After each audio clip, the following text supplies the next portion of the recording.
Right, good morning.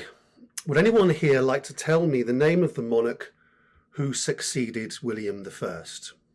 William II, sir, and after him came Henry I, and after him came Stephen I, and after him it was Henry II. Nerd. Who even cares? Just shush. I've been saying this. Always one version of history. What about everywhere else? Actually, I think it's important to know this country's history, and even though you may not even be from here, Look, there's clearly a range of different opinions here, but let's try to remain calm and not let anger get the better of us. This history means nothing, man. Why don't we learn some world history like Mansa Musa or the Mongol Empire? Who's that? Because I've never heard of him. See, this is what I mean. He's the richest man ever, and instead of learning about him and how he built this crazy rich empire, we know that at the same time, Edward Longshank was fighting in Scotland over a few bits of Marley? land. Yeah, that's sick. My dad's from there, you know. Yeah, man, it's sick. Because I learned way more interesting history than at this Saturday school my mom makes me go to.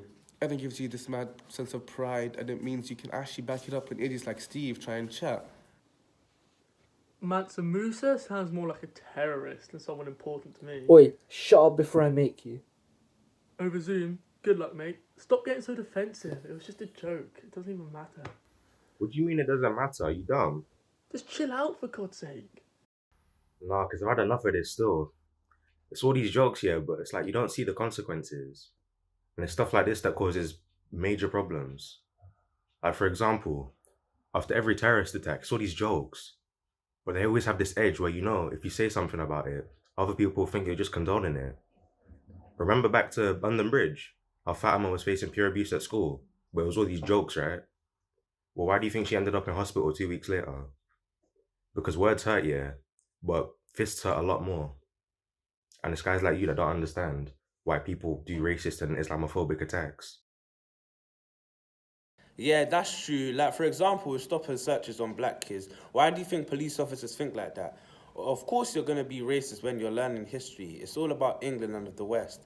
And the only knowledge you have of black people's history is that they were enslaved. And then, of course, you're going to be racist when people make racist jokes and mock minorities, teachers let it go.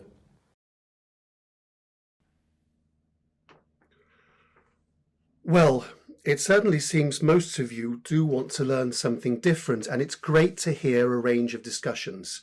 But we cannot change the curriculum, and we need to stick to it. But why, sir? Why do we have to learn about these white kings and queens? Why can't we learn about something that shaped the modern world? Like the Ottoman Empire. They ruled for over 300 years. They practiced advanced maths, physics, astronomy, chemistry. Some of the greatest advancements in medicine were thanks to them. They created the pincers, the lancets, catheters. And what about Mansa Musa and the Mongolians?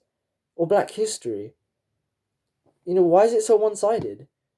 We learn about the British Empire, but what about the people suffering because of it? We don't know any of this. Yet we can name the 6 wives of Henry VIII. Yeah, white people didn't do everything, We think about black people as slaves or Muslim as terrorists, when they're the ones that invented things that shaped the modern world. We have to stick to the curriculum right now, but in the future we can definitely look into this. Future?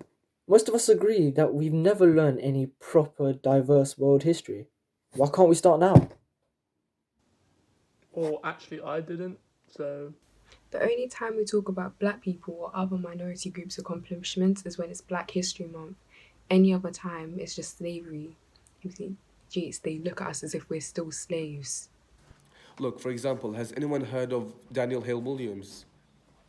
He was an African American who established the Providence Hospital and Training School Association in Chicago, insisting on the best sanitary conditions in 1893.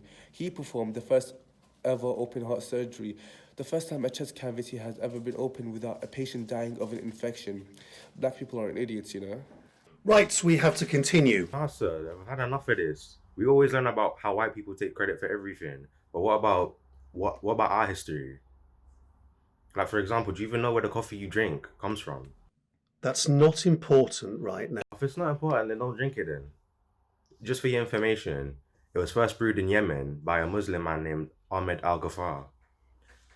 In the 9th century, it was first brewed for the Sufi monks so that they could stay up for late nights of devotion.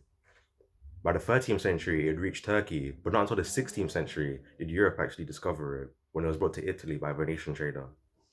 Exactly. We're stuck with this curriculum that teaches one side of the story, which creates nationalism. That's what creates racism.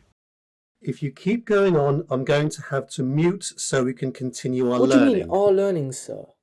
This is our learning. Just because something's different doesn't mean we're not learning. I mean, look at me. I muted straight away as soon as we were talking about Mali.